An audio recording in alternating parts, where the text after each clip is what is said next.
नमस्कार दर्शकों, मैं हूं एस्ट्रोलॉजर मयंक शर्मा। आप सभी का हमारे चैनल में बहुत बहुत स्वागत है।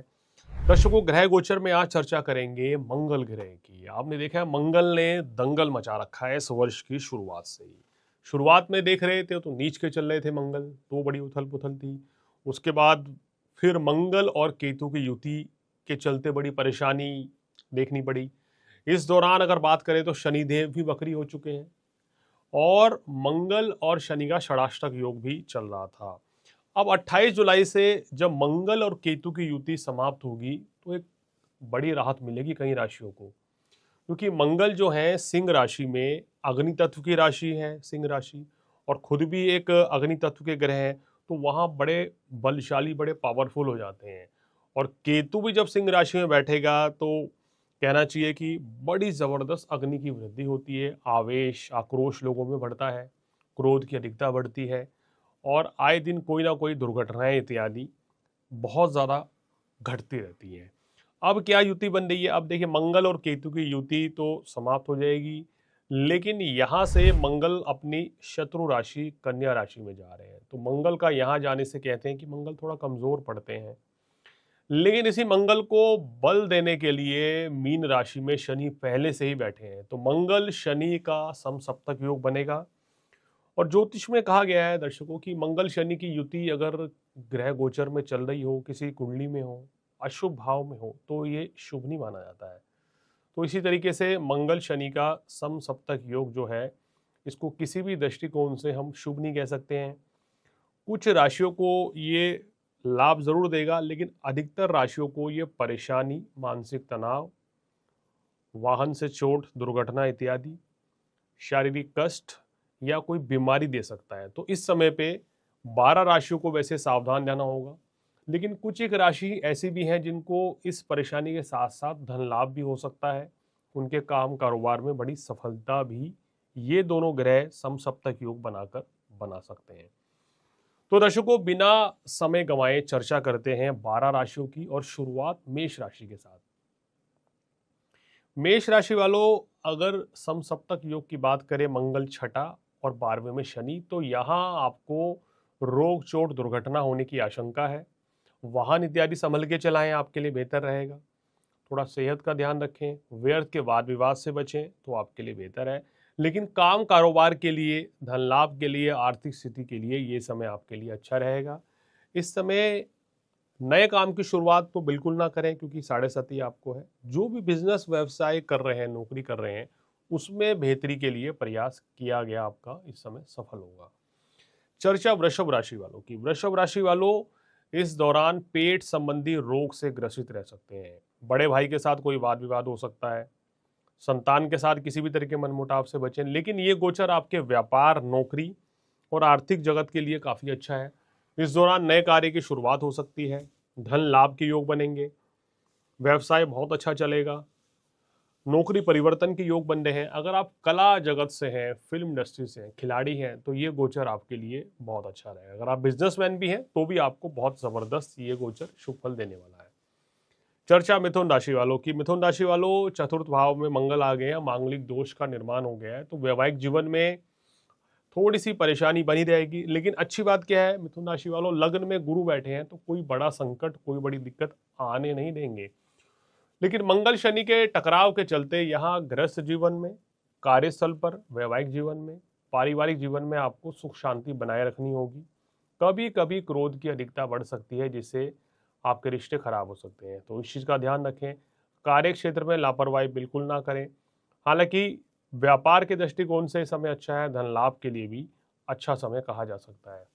चर्चा कर्क राशि वालों की। कर्क राशि वालों, तीसरे भाव में मंगल है, गोचर में बहुत शुभ फल देते हैं, और शनि भाग्य स्थान में, तो आपके लिए ये गोचर सबसे ज्यादा शुभ फलदायी रहेगा कि आपके रुके हुए कार्य पूर्ण होंगे, भाग्य का पूर्ण सहयोग आपको मिलेगा, आर्थिक स्थिति भी अच्छी रहेगी, मान प्रतिष्ठा बढ़ेगी, और ये समय धीरे धीरे आपको तरक्की की ओर लेता हुआ नजर आ रहा है। कुल मिलाकर इस समय का आपको फायदा उठाना चाहिए। जैसे मैंने बोला, कोई नई शुरुआत करना चाहते हैं तो इस समय पर की जा सकती है। विदेश जाना चाहते हैं, विदेश जाके आप कोई नौकरी करना चाहते हैं, पढ़ना चाहते हैं, तो उसके लिहाज से भी ये समय काफ़ी अच्छा रहेगा। अब चर्चा सिंह राशि वालों की।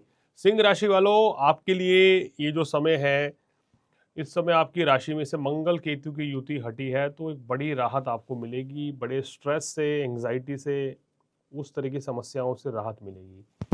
लेकिन मंगल अब दूसरे भाव में आ गए हैं, वाणी भाव पर, तो यहाँ सोच समझकर आपको बोलना होगा। थोड़ा सेहत का ध्यान रखें, वाहन इत्यादि संभल के चलाएं। इस समय अभी आप नए कार्य की शुरुआत ना करें, क्योंकि शनि की ढैया आपको चल रही है। कार्य व्यवसाय में सामान्य लाभ के योग आपको बनते हुए नजर आ रहे हैं। एकादश भाव में आपके गुरु बैठे हैं, तो कुछ ना कुछ लाभ आपको निरंतर मिलता ही रहेगा। अब चर्चा करते हैं दर्शकों कन्या राशि की। ये वो राशि है जिसको सबसे ज्यादा सावधान रहना है अब, क्योंकि आपकी राशि में मंगल आ गए हैं और सप्तम भाव में शनि है। तो शनि मंगल का सम सप्तक योग वैवाहिक जीवन में कुछ परेशानियां पैदा कर सकता है। काम कारोबार में थोड़ी सी अस्थिरता रहेगी, उतना लाभ नहीं मिल पाएगा जो आप एक्सपेक्टेशन कर रहे हैं। धन का निवेश भी थोड़ा सोच समझ कर करें और सेहत का ध्यान रखें। तो ये जो समय है, ये आपका अगर बात करें 28 जुलाई से लेके और 13 सितंबर तक का, ये समय आपको थोड़ा संभल कर निकालना ही होगा।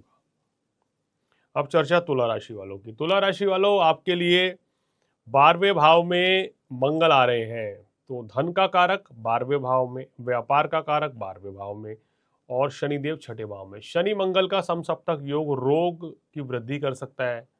इस समय थोड़ा सेहत का ध्यान रखें, बाहर का खाना पीने से बचना चाहिए।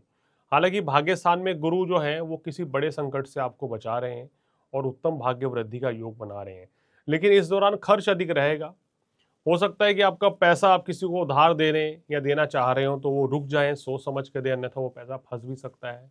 या इस समय लॉस ऑफ मनी भी दिखाई दे रही है, धन हानि कहीं ना कहीं से होने की आशंका है।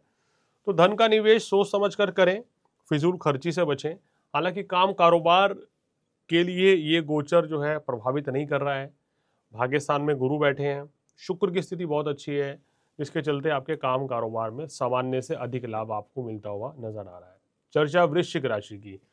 वृश्चिक राशि वालों, मंगल शनि की स्थिति आपके बिजनेस के लिए सबसे बढ़िया आपको लाभ देगी। नौकरी, बिजनेस, प्रोफेशनली बहुत अच्छा रहेगा ये। सुख साधन बढ़ाते हुए नजर आ रहे हैं यहाँ पर मंगल। अगर आप घर लेना चाह रहे हैं, वाहन लेना चाह रहे हैं तो अच्छा समय है। लेकिन पेट संबंधी रोग भी देखे जाएंगे। पेट में कोई इन्फेक्शन होना, आपके आंतों में कोई इन्फेक्शन होना, इस तरह की दिक्कतें रह सकती हैं। थोड़ा सा सेहत का ध्यान रखें। और आर्थिक स्थिति का कारक ग्रह आपका बृहस्पति अष्टम भाव में चल रहे हैं, तो धन तो आएगा मगर धीरे धीरे धन लाभ की प्राप्ति होगी। इस तरह की स्थितियां यहाँ ये बना रही हैं। अब चर्चा धनु राशि वालों की। धनु राशि वालों, आपकी कुंडली के अनुसार चतुर्थ भाव में शनि और दशम भाव में मंगल। तो मंगल का एक गोचर आपके लिए बड़ा फ्रूटफुल रहेगा, आपको बड़ा लाभ मिलेगा, कार्य क्षेत्र में सफलता मिलेगी, मान प्रतिष्ठा बढ़ेगी। इस समय आप किसी भी कार्य में हाथ डालेंगे तो वो सफलता आपको मिल रही है। लेकिन मंगल शनि के चलते दफ्तर में और घर में आपको बैलेंस बनाना होगा, वरना टकराव हो सकता है, आपका लोगों से रिश्ते खराब हो सकते हैं। इस समय थोड़ी अपनी माता जी की सेहत का भी ध्यान रखें और कहीं ना कहीं किसी नए कार्य की शुरुआत से आपको बचना होगा। अब चर्चा मकर राशि वालों की।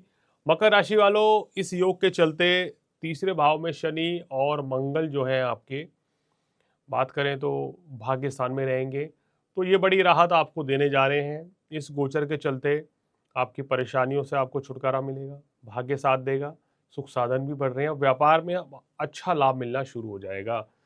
अगर आप किसी नए कार्य की शुरुआत करना चाहते हैं तो इस समय कर सकते हैं, और विदेश जाना चाहते हैं या विदेशों से लाभ कमाना चाहते हैं, विदेशों में आपके बिजनेस हैं, तो उस समय आपको बड़ा अच्छा लाभ मिलेगा। अब चर्चा कुंभ राशि वालों की। कुंभ राशि वालों, आपकी राशि में अभी तो फिलहाल कोई ग्रह नहीं है, लेकिन सप्तम भाव में आपके राशि में राहु, सप्तम भाव में केतु बैठे हुए हैं। तो इस ग्रहों की स्थिति के चलते और सूर्य का जो गोचर है वो इस समय आपके लिए छठे भाव में बड़ी अच्छी अवस्था में है। शनि जो है आपके दूसरे भाव में, मंगल का गोचर अष्टम भाव में, तो मंगल का गोचर आपके लिए अच्छा नहीं है। ये समय थोड़ा हेल्थ इश्यूज रह सकते हैं, चैलेंजेस रह सकते हैं। अभी दशम भाव के कारक मंगल हैं, तो कार्य व्यवसाय को प्रभावित करेंगे। अप्स एंड डाउन देखने को मिलेगा आपको थोड़ा इस समय पे। कभी कार्य बिजनेस कभी अच्छा चलेगा, कभी थोड़ा मध्यम रहेगा। धन का निवेश करें तो वक्री शनि है, सोच समझकर आपको करना पड़ेगा। शनि मंगल के चलते सेहत का ध्यान और वाणी पर संयम बिल्कुल रखें।